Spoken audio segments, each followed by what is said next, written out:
Hello बच्चों, आइए प्रश्न को देखते हैं।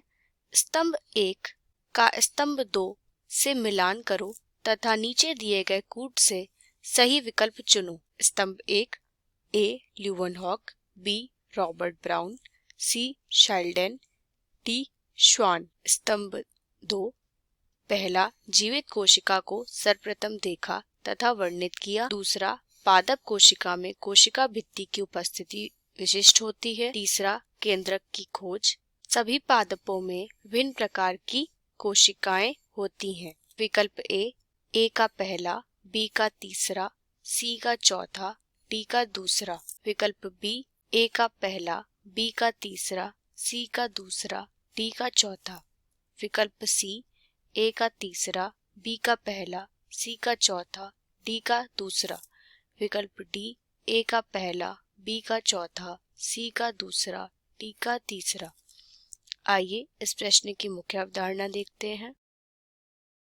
इस प्रश्न की मुख्य अवधारणा है कोशिका के विभिन्न खोजकर्ता।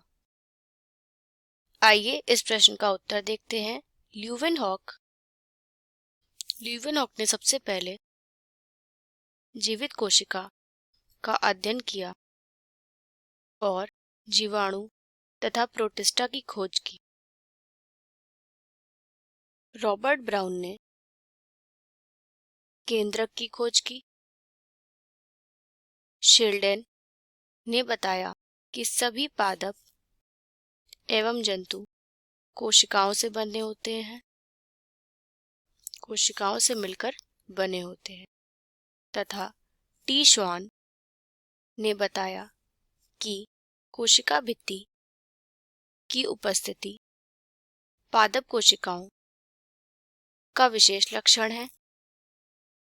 पादप कोशिकाओं में सेलुलोज से बनी कोशिका भित्ति होती है। यह जंतु कोशिकाओं में नहीं पाई जाती।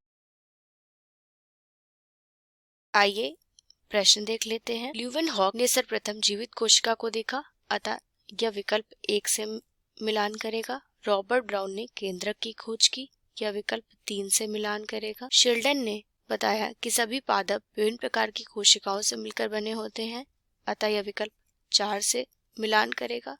श्वान ने पादप कोशिकाओं में कोशिका भित्ति की उपस्थिति को विशिष्ट बताया, अतः यह विकल्प 2 से मिलान करेगा। इस हिसाब से सही विकल्प होगा ए का पहला, बी का तीसरा, सी का चौथा, डी का दूसरा। अतः सही विकल्प है ए का पहला, बी का तीसरा, सी का चौथा, डी का दूसरा।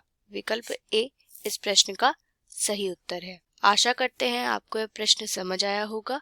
धन्यवाद।